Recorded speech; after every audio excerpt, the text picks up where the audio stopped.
मी इथला लोक बसेलेत नावेले आम्हाला 2 तास तरी जावं येतात. तुम्ही सकाळी सांगशात कीर्तनकार होता का बाट होता आमले संबंध नुसता नावे वाचे भाऊ. म्हणून सगळ्यांची नावं घेण्यापेक्षा तुम्ही आलेले सगळे श्रोते ज्ञानामानाने मोठे असणारे त्यांच्या पायाला स्पर्श करतो आणि अभंगाकडे वळतो.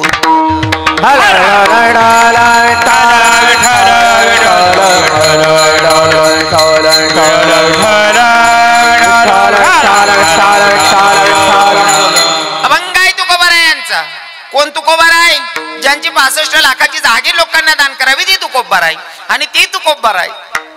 या अभंगातून अशा देवाला शरण जायला सांगतायत की भैया तो भगवंत भक्ताच्या साठी किती खालच्या लेव्हलचं किती खालच्या पातळीचं काम करायला तयार असेल अशा देवाला शरण जायला तुकोबाराय सांगतात. माझं उदाहरण आहे. माझी आता ती क्लिप बरीच व्हायरल झालेली आहे.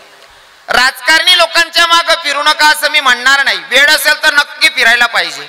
राजकारणी लोकांच्या मागे फिरू नका असं म्हणणार नाही. फिरायचं पण त्या राजकारणी व्यक्तीला तुमचं दुःख कळलं पाहिजे तर फिरून फायदा आहे. तुम्ही काम सोडून त्यांमागे फिरत तुम्हाला घर ना बितडा पडेल त्यावर पाल जाग देत त्यांमागे फिरत तो बंगलावाला ना घरकुल मंजूर करत त्याला का शिलगाव ना शेका तुम्हाला पडेल बितड जर त्याला दिकस होय त्या संग फिरायला अडचण नाही. बरोबर आहे ना? मन बोलणं जर असं जडत राहत बा कारण मी गावठी कीर्तनकार म्हणा देखावावर अजिबात जावान नाही. म्हणा देखावर घ्यात ना गणच जण पशी जातच.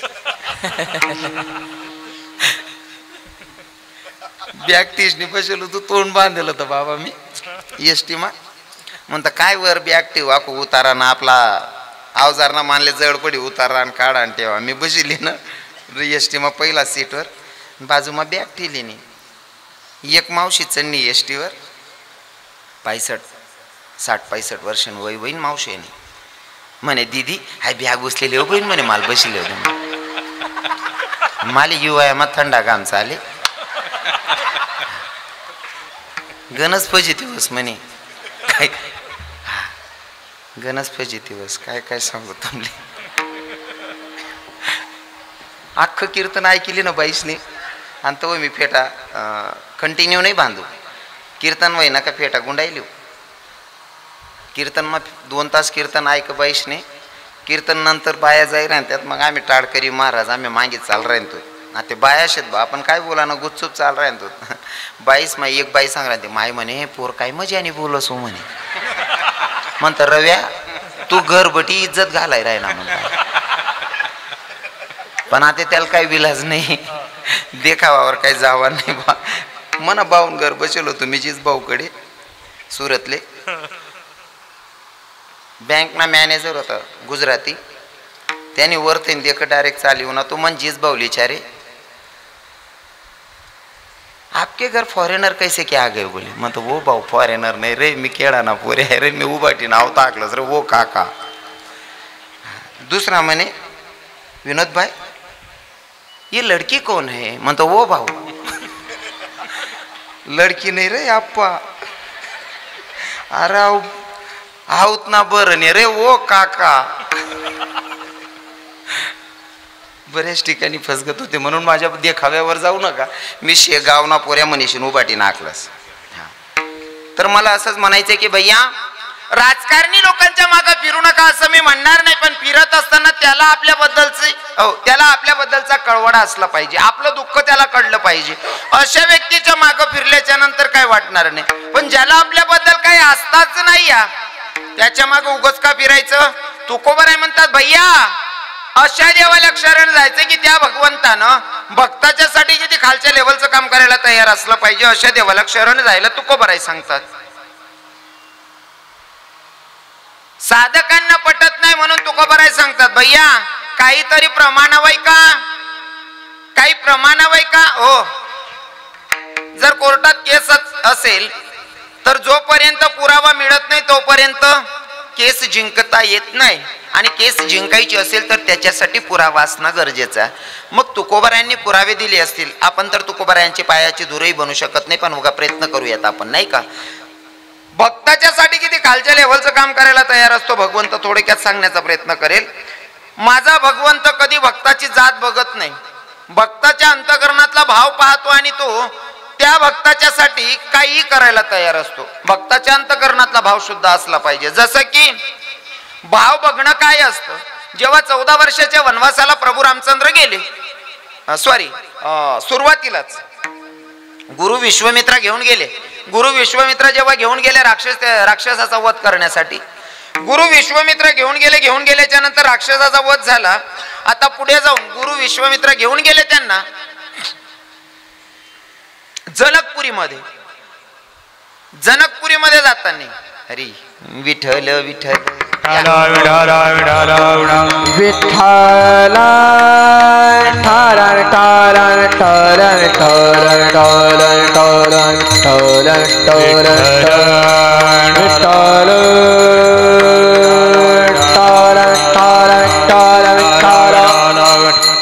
सीतामय्याचा पन्ना होता जो धनुष्याला बाण लावल त्याच्याशी मी लग्न करेन.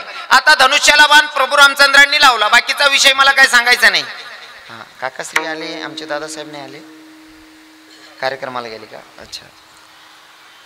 जो धनुष्याला बाण लावल त्याच्याशी मी लग्न करेल, सीतामय्याचा पन्ना होता. तुम्हाला कथाभाग सगळा माहिती आहे, मला फक्त पॉइंट सांगायचा आहे तुम्हाला. लग्न चाललेला, सीतामय्याच्या हातामध्ये फुलार आहे, सीतामय्या फुलार टाकणाऱ्या प्रभू रामचंद्रांच्या गळ्यामध्ये. पण नेमकं घडतंय असं की प्रभूंपेक्षा सीतामय्या 4 बोटीनं उंचीला कमी होती. आता सीतामय्याचा हात पुरत नाहीये, सीतामय्या फुलार टाकू शकत नाही. प्रभू रामचंद्र म्हणतात जर मी मान खाली टाकली तर लोकांना संदेश असा जाईल की जगाचा मालक बायकोच्या समोर वाकला किंवा झोपला. दोघांच्या समोर प्रश्न. लखनजी पाहत होते. लखनजी म्हणतात माझा भाऊ पत्नीच्या समोर झुकणार नाही आणि माझ्या वहिनीचा हात पुरत नाही. मग लखनजीनं यावं आणि प्रभू रामचंद्रांचे पाय धरावेत. पाय धरल्याच्या नंतर लखनजीनं पाय धरले प्रभू रामचंद्राचे. भाऊ समोर नाही, पण भाऊचा अंतःकरणातला भाव बघितला आणि भाव बघून आशीर्वाद देण्यासाठी मान खाली केली. अंतःकरणातला भाव बघितला भावाचा आणि भाव बघून आशीर्वाद देण्यासाठी मान खाली केली. आशीर्वाद देण्यासाठी खाली वाकले. तोवर लखनजीनं सांगितलं वहिनी लवकर फुलार टाका म्हणले. आता तो कथा इथं मला सांगायचा नाहीये, मला फक्त एवढं सांगायचं की भगवंत भक्ताचा अंतःकरणातला भाव पाहतो की तो भाव काय आहे आणि तो भाव बघून माझा भगवंत काम करतो. जसं की देव कधी जातपात बघत नाही, अंतःकरणातला भाव पाहतो. भिल्ल समाजाची शबरिया, भिल्ल समाजाची शबरी दादा, पर शबरीच्या साठी माझा जगाचा मालक तिला दर्शन देण्यासाठी येतोय. वाट बघत होती, पर 82 वर्षाची होईपर्यंत जगाचा मालक दर्शन देतोय. नुसतं दर्शन दिलं नाही तर शबरी माता वाट बघत होती. प्रत्येक दिवशी सडा रांगोळी करत होती की कब मेरे राम जी कावन होगा और शबरी की कुटिया का. वाटच बघत होती. आणि एक दिवस तो उजळला. माझा जगाचा मालक शबरी माताला भेटायला आल्याच्या नंतर शबरी माताचं नियोजन होतं की अगर मेरे प्रभु आएंगे तो मेरे प्रभु को कुछ तो खिलाना पडेगा. तो प्रत्येक बोर चाकून बघायची. जे गोड असायचं ते टोकरीमध्ये टाकायची आणि आंबट बोर फेकायची. आता मला सांगा, जेव्हा जगाचा मालक आला ना तर ते उष्टी बोर दिली. भाव ते बोर उष्टी खाऊ घालते असे नव्हते, फक्त माझ्या मालकाला आंबट बोर खायला भेटले नाही पाहिजे, गोडच बोर गेले पाहिजे म्हणून सगळी बोर चाकून ठेवत होती. महाराज जगाच्या मालकाच्या मनात सुद्धा आलं नाही. भिल्ल समाजाची शबरिया आणि तिची उष्टी बोर मी खातोया. आनंदानं बोर खात होता महाराज, आनंदानं बोर खात होता. लखनजीला सांगितलं भैया लखन, अरे तू भी ले प्रसाद पाले. अरे मैया का प्रसाद है भैया, तू भी पाले. लखनजी कहने लगे भाई प्रसाद घेतलं, बोर घेतली तर घरी, पण लखनजीनं मन मावून या बोरे कस काय खावानं म्हणे या शबरीना उष्टाच येत. कारण लोकेच ना मनमा काय विचारीन काय सांगता येत नाही. शबरीना उष्टा बोरे शेत आहे ते जंगल माराय राहिले तवय काय कोलगेट नाही होतं, दात घसाले. पर माझ्या प्रभू रामचंद्रांनी काही नाही विचार केला. महाराज आनंदाने ते शबरीची उष्टी बोरं खात होते. हो, माझा भगवंत कधी जातपात बघत नाही. काही लोकेशले बोलता जातपात ना पुळका रास आते उतारी बा भगवाननी. हा, काही लोकेशले बोलता जातपात ना पुढका रास, मी आमका जात ना मी त्याच ना करणं, पाणी पित नाही मी फलाना जात ना त्याच ना मला चालत नाही. नेमकं गड ना असं पोऱ्या 35 वरीच नव्हे की पोरच भेटे नाही तर करलंय ना. माहीतच नाही कोणता जात नाही जायचे काय हो आप्पा ते हो तुमले त्याच ना करणं चाले नाही आई बहीण त्या ते राहणे का वाडी नाव आप्पा जिरवली का नाही महादेवानं जिरवली ना महाराज. मी असं म्हणणार नाही तुम्ही पोरी करून आणू नका आणा पण जातीपातीचा द्वेष मनातून काढा आणि जोपर्यंत आपल्या मनातून जात जात नाही ना तोपर्यंत आपला हिंदू धर्म सुखात राहू शकत नाही. पहिले आपल्या मनातून जात काढली पाहिजे कारण मग वारकरी संप्रदायामध्ये जातीपातीला अजिबात व्हॅल्यू नाही आहे. हा जातीने जर ब्राह्मण असेल आणि जर त्याचं वर्तणूक चुकीची असेल तर माझे तुकोबाराय सांगतात अभक्त ब्राह्मण जडू त्याचे तोंड काय त्याची टिंब प्रसवली. जातीने जर ब्राह्मण असेल आणि तो जर नियमात राहत नसेल तर शिवी घातली माझ्या तुकोबारायांनी. म्हणून आपण जातीनं काय आहोत त्याच्यापेक्षा किती नियमात आहोत आणि भगवंताला किती जवळचं समजून त्याच्यावर प्रेम करतो हे महत्वाचं आहे. काही लोक यायला जातीपातीच मग बोलतं आईराज बरं का नाही तर तू मला सांगतो ज्या शबरी मातेचं सांगतोय ना त्या भिल्ल समाजाचे लोक तुमच्याकडे आहेत का आदिवासी लोक शेत बाबा शेत ना आपल्याकडनं त्या शेत त्याच नाही ना आता बी महाराज इतकी नम्र जात रास नाही काय घेणं देणं नाही त्यासले. तुम्ही देखील का बहिणी सोन लग्न मा नवर देऊन माय ऋषेले बा असं आदिवासीच मा देखील शे का हा तुम्ही देखील शे का नवर देऊन माय ऋषीच उभी बा असं कुठे देखील शे का तुम्ही अजिबात नाही काय घेणं देणं नाही. आणि तुमले विचारच मी एखादा जवळ आदिवासीच ना किंवा एखादा भाऊ बंद माणूस लगन माल नाही येणं असा राग रुसवा दरेशने बसेले असं देखील का आदिवासीच ना काहीच संबंध नाही. फक्त वाजायला पाहिजे वाजना म्हणजे डायरेक्ट नाचानं सुरू काय घेणं देणं नाही त्यासले राग नाही रुसवा नाही काहीच संबंध नाही बरोबर आहे का नाही. डायरेक्ट नाचानं सुरू बँड वाजानं सुरू त्याचं नाचानं सुरू काय कोण बलाईने कोण सांगेन वाट देखा कामच नाही त्यासनं. अगो सांगू का सकाळ मग लग्नान पंगत चालू आहे त्याला बाजूवाला पोरे उठारतात चालणार रे हो बावड्या चालणार रे ता जेवण चालू वय घ्यानं रे नको रे राहू दे रे रातना तर केलं रे झोपू दे रे शेका काय राग रुसवा आपला असले पंगत चालच तरी पंगत ना आजूबाजू फिरतास काय भाऊसाहेब तुम्ही जेवले नाही मला कोणी सांगितलंच नाही तू का रे हो तू बुक्या वातडा वय जाशी रे तू सांग आणि वाट नको दो रे हो आप्पा या लोक काय राहणार तुला फुटीन पाटा बांधाय घ्यात का मला कोणी सांगितलं नाही भानट सुरूत ना एवढी गर्दी मा एवढी गलेरी मा तुला कोणी विचारीन बरं. हा निव्वळ बानटपणाशी मला सांगायला पाहिजे मला विचारायला पाहिजे निव्वळ बानटपणा आहे. सोपी गोष्ट सांगस जर तुम्ही जंगल मा बसेलेत नाही अचानक ठचकावून आणि तुम्ही हा विचार करतात नाही चांगलं कुंडा मान पाणी तुम्ही गटार मान बी पाणी पेवायला तयार होई जातोस फक्त जीव वाचायला पाहिजे बरोबर आहे ना. तटे मानपान दगतात नाही माटे लगीन मास का वाट दगतच मला कोणतर सांगायला पाहिजे येडापणा शेव प्युअर. हा पहिले ही मानसिकता चेंज झाली पाहिजे आपली. मी म्हणजे काय मी जवाई शेवू मी मोठा शेवू हाही मानसिकता बदलायला पाहिजे. हा तुमले बी सांगस एखादी नवर देऊन माय आदिवासी समाजनी बाई रुस्ताना तर गेले का तुम्ही अजिबात नाही अजिबात नाही. नाही तर आपल्या बाया एक लग्नामा जायला होतो बहीण अंगवर चांगलं 10-12 तोळा सोनं होतं नेशेल साडी काही बी 10-12 हजारनी साडी होती.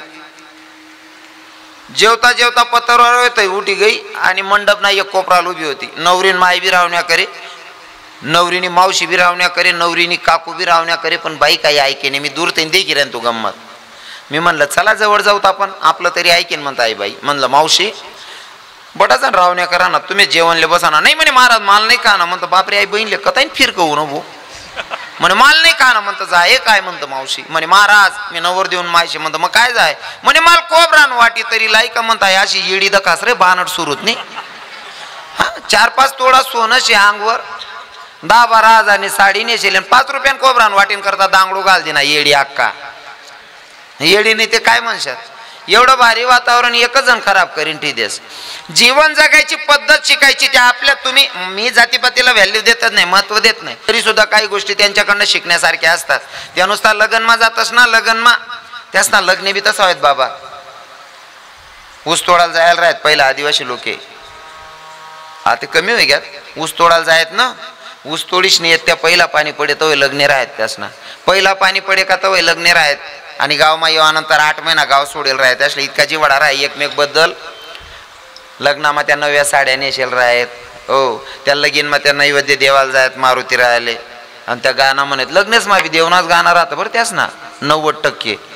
ए उठर उठर हनुमान तुला माणस लगीन निघरणा नेवतान तुला देनास. असं तुमने मायक नाही कोणी टाकी अंगण मा खाट यंदा शेलगाई देणे ती काट राहू द्या नाही काही कावी जाय ना कितला का दांगडो नाही यंदा शिलगाई टाक राहू द्या नाही ती काट.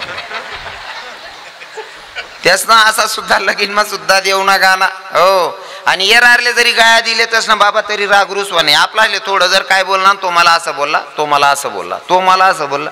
त्या बाया येरारले गाया दिले तीच मारुतीना मंदिरावर जाता जाता तेच ना त्या टोपला मग त्या उडीत ना पापड कुरडाया नाही का पहिला पाणी पडे वादळ सुटे त्या पापडे नारा उडे त्या नव्या साड्या नेशेल पदर नारा उडी जाये आणि त्या गर्दी मा येरारले गाया बी दिले तरी राग नाही. लय नाही त्या पापड लय नाही काही फिरणी माय माय काही फिरणी वाय नाही ये लाली बिली लाव नाही भानट सुरू ती फिरणी राग नाही रुसवानी महाराज. हो आणि आपला एक बी शब्द ना तोल घ्या ना तरी बी राग तरी बट्टस. माझ्या जगाच्या मालकानं जातपात नाही बघितली शबरीची उष्टी बोरं खाल्ली महाराज शबरी माताची उष्टी बोरं खाल्ली. हो भाव बघितला अंतकरणाचा भक्ताचा शबरीची उष्टी बोरं खाल्ली. भिल्ल समाजाची शबरी चला पुढे. महार समाजामध्ये एक संत जन्माला आले त्यांचं नाव होतं चोखा मेळा. महार समाजामध्ये चोखा मेळा जन्माला आले. चोखा मेळ्याच्या साठी माझा जगाचा मालक किती खालच्या लेवलचं काम करतो की एका ठिकाणी चोखा मेळ्याच्या हातातून रक्त व्हायला लागलं पाण्याचा पूर येत होता. एवढी जनावरं मेली महाराज. पंढरपुराच्या परिसरातील गुरं ढोरं ओढण्यासाठी कुठंतरी दोघं नवरा बायको कमी पडायला लागले थकले म्हणून माझ्या जगाच्या मालकानं गुरं ढोरं ओढावी महाराज. एवढ्या खालच्या पातळीचं काम माझा जगाचा मालक करतो. हो एका ठिकाणी प्रसंग असा चोखा मेळ्याच्या बायकोला दिवस आहे चोखा मेळ्याच्या पत्नीला दिवस आहे आणि चोखा मेळ्याच्या मनात आलं की मला वारीला जायचंय. चोखा मेळ्यानं पत्नीला सांगितलं ऐक ना चोखा मेळ्याच्या बायकोचं नाव काय होतं बरं महिला माता तुम्ही सांगा महाराज मंडळी कोणी बोलू नका. चोखा मेळ्याच्या बायकोचं नाव काय होतं हा हो म्हणा बापरे. चोखा मेळ्याच्या बायकोचं नाव काय होतं कोण जाण भाऊ आणि आमले माहिती राहतं तुला ते कसाला धडकावतो भाऊ आम्ही ते बी खरं आहे ना मग ते बी खरं आहे. पण आपण हिंदू धर्मात जन्माला आलोय कमीत कमी संतांच्या पत्न्या त्यांचं परिवार तरी सांगता आलं पाहिजे बरं. हो चोखा मेळ्याच्या पत्नीचं नाव होतं सोयराबाई. आवाज दिला सोयराबाईनं स्वामी आहो तुम्ही चाललात कुठं म्हणला वारीला जायचंय. वारीला जाताय नक्की जा मी थांबवणार नाही पण रस्त्यावर तुमच्या बहिणीचं गाव लागतं ना तुमच्या बहिणीला माझ्याकडे पाठवा कारण मी बाळंतपणाची माझी वेळ जवळ आलेली आहे. मी एकटी घरात कसं राहायचं म्हणे कुणीतरी जवळ असलं पाहिजे एवढ्या संकटाच्या काळी नाही का. बाळंतपण म्हणजे बाईचा नवीनच जन्म असतो बाळ किंवा अंत त्याचं नाव बाळंत आहे. हा ज्या बाईला दिवस गेला ना ती स्वतः मरू शकते बाळाला जन्म देताना. म्हणून बाळ किंवा ते जन्माला घालणाऱ्या मायचा जीवनाचा अंत नाही का त्याचं नाव बाळंत आहे. मग पत्नीनं सांगितलं जाताय वारीला नक्की जा पण रस्त्यावर तुमच्या बहिणीचं गाव लागतं ना तुमच्या बहिणीला माझ्याकडे पाठवा म्हणले. आता मी तुम्हाला विचारतो माया बहिणी हो तुमले जर कधी प्रसंग फक्त काहीतरी तुमची तब्येत खराब शेवा आणि नवरान जर सांग माल वारीला जाणं शे कस काय वातावरण राही आपला घरमा हा कितल्या बी कब्बशा फुटी जायला राहतील म्हणत बाकीने बाया ते घरातील का देव काय लनवई घ्या बरोबर आहे ना. हा अरे वारीले जाऊ द्या बाकीने बाया कीर्तनले जाणारा नवरा सुद्धा फिरायला ते घरचील का त्या बकडल्या बाहेर बांधेल ती कुत्रा लटकी पट्टीन. चोखा मेळ्याच्या पत्नीनं सांगितलं तुम्हाला वारीला जायचंय ना तर जा म्हणलं पण तुमच्या बहिणीला माझ्याकडे पाठवा. माझा चोखा मेळा अंतकरणापासून देवाच्या भक्तीत तल्लीन झाले. आता तल्लीन झाले महाराज एवढे नामचिंतनात वेळे झाले बहिणीला सांगायचं विसरले.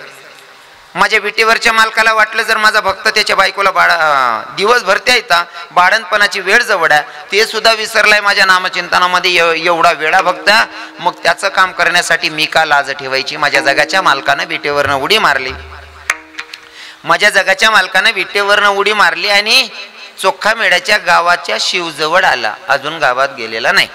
गावाच्या शिवजवळ आलेला, गावाच्या शिवजवळ आलेला आणि मनात आलं आता मला चोखोबाची बहीण बनवून जायचा, चोखोबाची बहीण बनायचा. जर असाच्या असा रूपात गेलो तर चोखोबाची पत्नी मला काहीच करू देणार नाही, कारण भगवंताला थोडी ना काम करू देईल, बरोबर आहे ना. मग आता चोखोबाची बहीण बनायचंय जगाच्या मालकाला, गावाच्या शिवजवळ विचार करतोय मला चोखोबाची बहीण बनायचं. मग बहीण जर बनायचं असेल चोखोबाची तर मला साडी परिधान करावी लागेल. स्वतः विटेवरचा मालक साडी परिधान करतो, माया हो. थोडं मला बोलणं जडच जाईन तुमले, पण बट्या बहिणीस ना पाय पडीन एक विनंती आहे, ज्यासना नाही हो त्यासनी डोक्यावर पदर टाकल्या म्हणजे ऐकायला वाईट नाही वाटाव तुमले, पडी जायला होईन ते सरकायल्या वैगे का टाकल्या बहिणीस. हा करू का सुरू आहात मी, म्हणजे तुमले खोटं नाही वाटायला पाहिजे नाही का. आपल्याला कोणाचा अपमान करायचा काय अधिकार आहे, सगळ्या माझ्या माया आहेत, माझ्या बहिणी आहेत नाही का. त्यासना डोक्यावर पदर राही ना म्हणजे त्यासला ऐकायला बी आनंद वाटेल. एखादी बहीण ना पडेल राहिग्यान मन सुरू व्हायचं ना, तिला असं वाटा ते पदर लिहू का नको लिहू, त्यापेक्षा पहिलेच सांगतो दडकायला बहिणी सोड डोक्यावर पदर. जर जगाचा मालक चोखोबाच्या बहिणीच्या रूपात जातो, नववार साडी परिधान करतो आणि स्वतः जगाचा मालक विचार करतोय जर का मी स्त्री रूपात जायचं असेल तर मला डोक्यावर पदर घ्यावा लागेल. कोण म्हणता असं? भगवान पंढरीश पांडुरंग परमात्मा मनमा विचारू ना, जर मला बाईना अवतार मजा नाही ते मला डोक्यावर पदर लेना पडी बुवा. आपल्या हिंदू धर्माची संस्कृती आहे, लग्न झाल्याच्या नंतर जी बाई सासरमध्ये गेली त्या बाईनं साडी नेसली तिनं डोक्यावर पदर घेतलाच पाहिजे, कारण आपली संस्कृती आहे डोक्यावर पदर. डोक्यावर पदर आलेल्या अतिथींचा आदर, सासू सासऱ्यांची कदर आणि पतीच्या सेवेला हजर, तिलाच म्हणावं इंडियन मदर. आपली संस्कृती आहे माया हो, डोक्यावर पदर घेतलाच पाहिजे बायांनी, बरोबर आहे की नाही हो.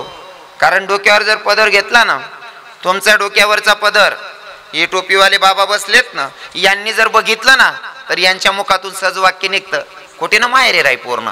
अरे काय मायबापना संस्कार होते ना भाऊ, डोक्यावर ना पदर सुद्धा पडू देत नाही बिचारी माऊली हो. तुम्हाला सांगतो तुमची नेसायची साडी 600 रुपयाची, 600 रुपयाची सहावार साडी आहे, 6 मीटरची साडी 600 रुपयाची, 1 मीटर कितीला पडलं माया हो 100 रुपयाला, बरोबर आहे ना ताई.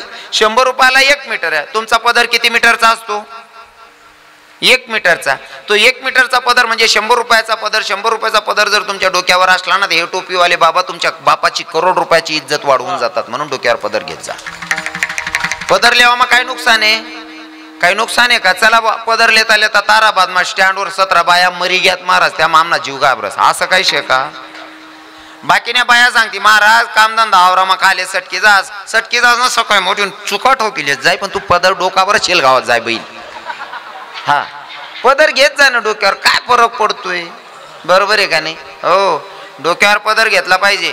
तुम्ही खूप सुशिक्षित व्हा, इथल्या सुशिक्षित व्हायचा बहिणीसवर. सासराल पप्पा म्हणा, सासूले मम्मी म्हणा, पण सासऱ्यांसमोर जाताना डोक्यावर पदरच लेत जा, ही आपली संस्कृती आहे.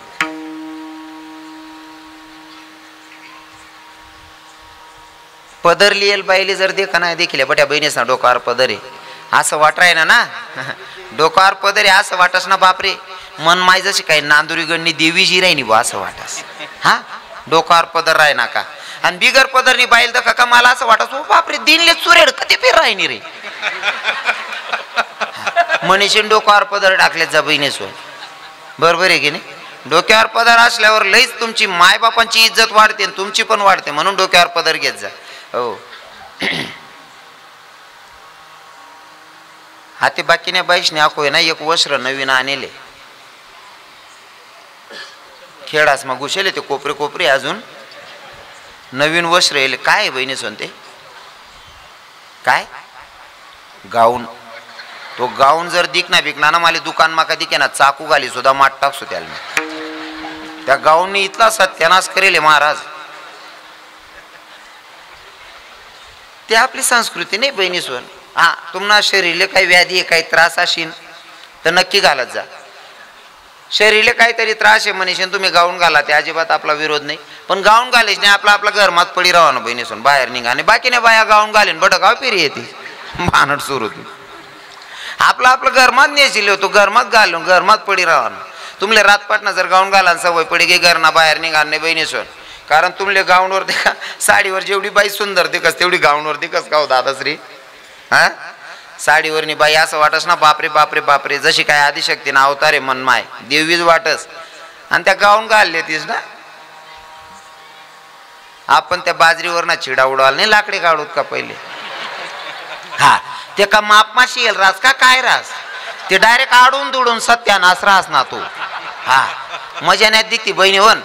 गाऊन घाल्यानं सवय पडी जायला आपला आपला गाऊन घाल्या गरमा पडी राहा ना बाहेर फिरा नाही, नाही तर एखादा कच्ची हिंमत ना तुमले ब्याईन मरी सुद्धा जाई म्हणत. हा मजा नाही दिखतेच तुम्ही. हो मनुष्य नाही गाऊन पाहू नाही घालानच नाही. आणि जर उन्हा प्रसंग ना आपलं आपलं घरमात पडी राहा ना.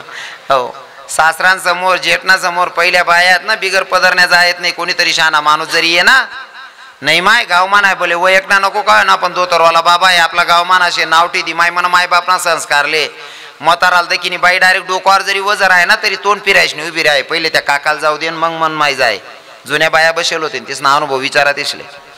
हो कोण हे काय माहित नाही पण गावमान असे माय टोपीवाला बाबा शे नावटी देईन पहिले निघी जाऊ दे ना पडीन एक कोपराला उभी राहाय माय डोकावर वजर आहे तरी. इथलं भारी काम होतं.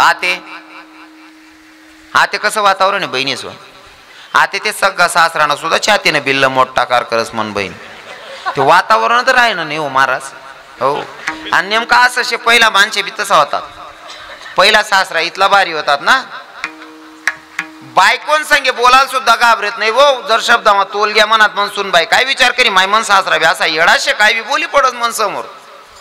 सुनबाईन समोर पहिला सासरा सगळी बायकोन संगे सुद्धा बोलत नाही. अर्थात बायको सगळीच राजबुवा.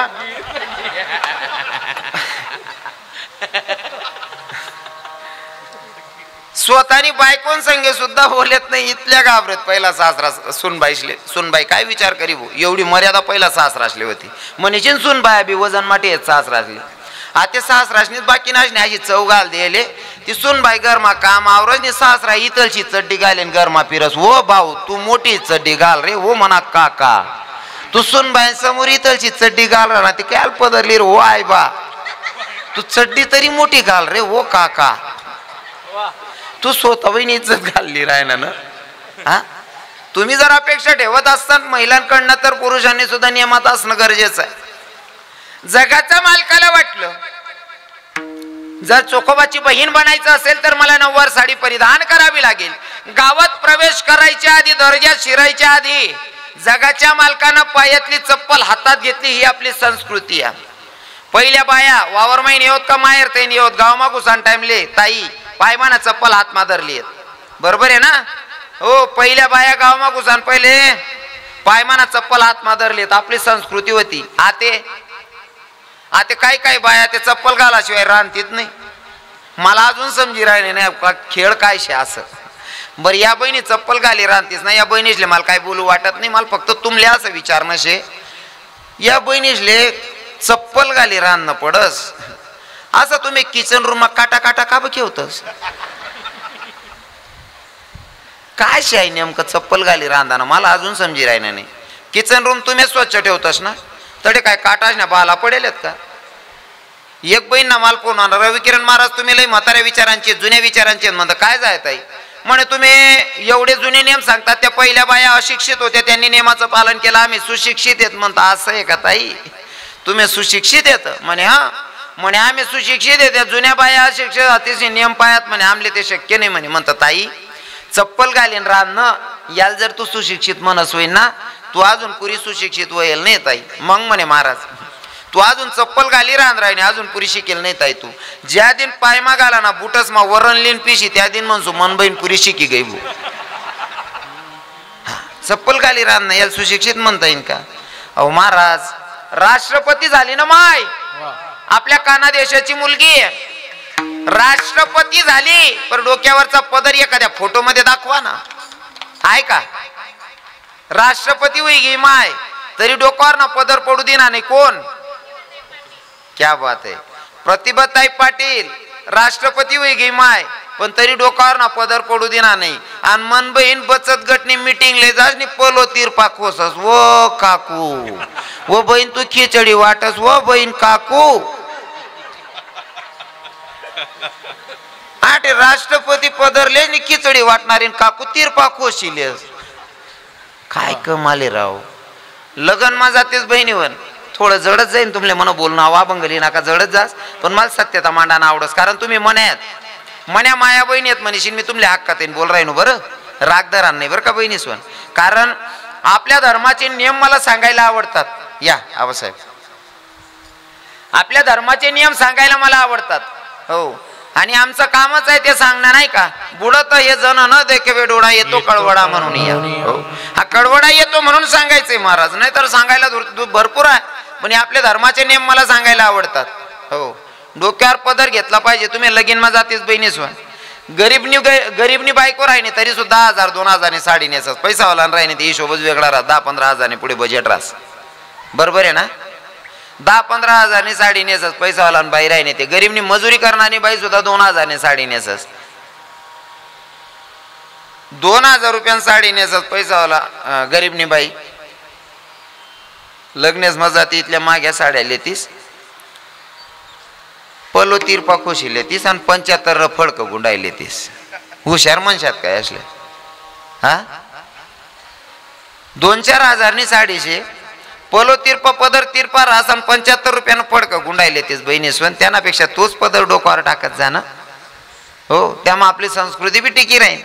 माझ्या जगाच्या मालकानं डोक्यावर पदर घेतला नववार साडी परिधान केलेली डोक्यावर पदरा पायातली चप्पल हातात घेतली गावात प्रवेश केला चोखा मेळ्याच्या दारात आहे दरवाजावर थाप टाकली ना आवाज दिला वहिनी उघडा दार